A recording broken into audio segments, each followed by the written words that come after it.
Search utility companies under news, and you're going to find a familiar story playing out across the country. Report after report after report of skyrocketing electric bills and mounting public anger with their service providers. Out-of-control utility bills have become another aspect of the nation's affordability crisis, driven by an industry operating with too little accountability. Retail electricity prices, the prices you pay, rose 7% in 2025 alone, which is part of a nearly 40% rise since 2021. This makes this the fastest period of electricity price growth on record ever. The average household's monthly electrical bill has climbed from roughly $121 in 2021 to $156 today. That's a nearly 30% increase that well outpaces inflation. Meanwhile, utility companies continue asking regulators to let them charge consumers even more money. In just the first 3 months of this year, utility companies sought approval for $9.4 billion in rate increases, which follows a record-setting 2025 when they requested $31 billion, which is more than double what they sought the year before. According to the consumer provider group Power Lines, quote, today, nearly 80 million Americans are struggling to pay their utility bills, foregoing basic expenses like food, education, and health care to keep the lights on, end quote. And in the words of my next guest, Matt Stoller, where's all the effing money going? For their part, the utilities will point to extreme weather, aging infrastructure, the transition to cleaner energy, and now the enormous power demand of data centers.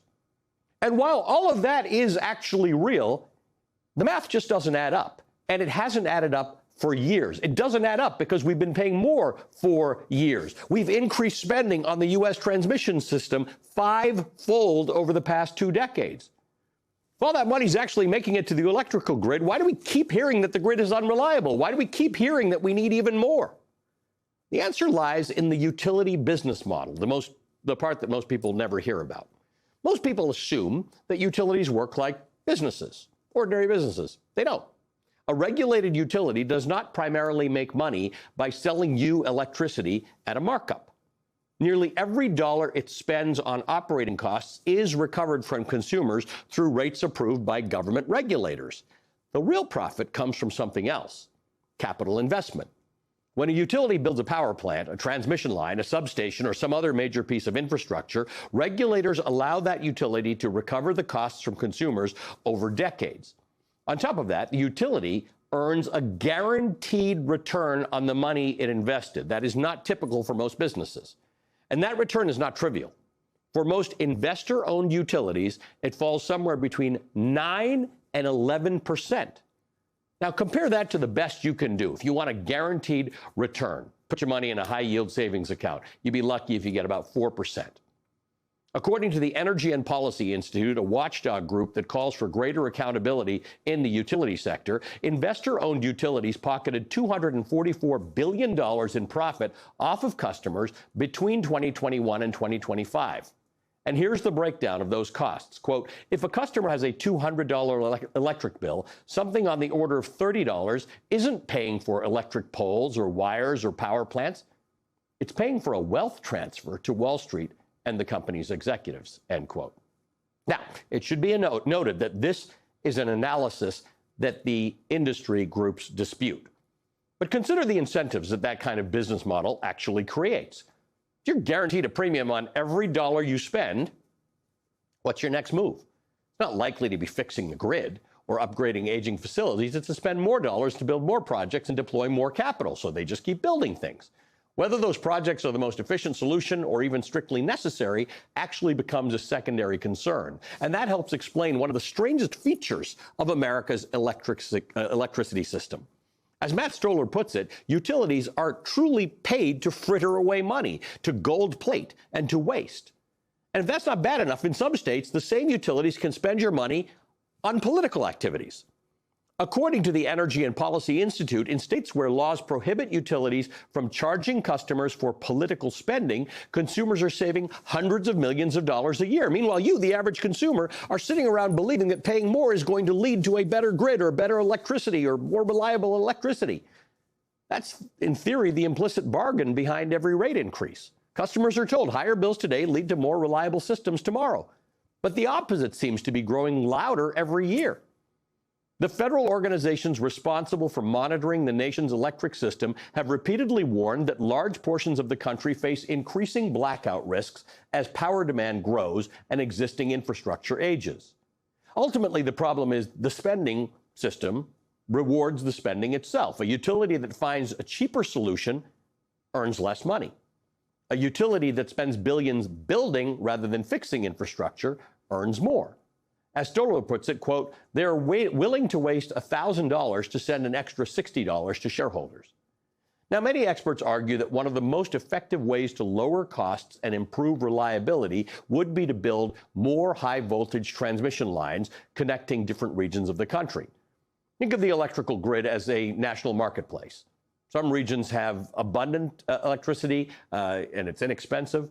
The Great Plains, for example, have some of the world's best wind resources. The Southwest of the United States has enormous solar potential. Other regions, particularly dense population centers in the Northeast and parts of the Midwest, have higher electricity costs and tighter supply constraints.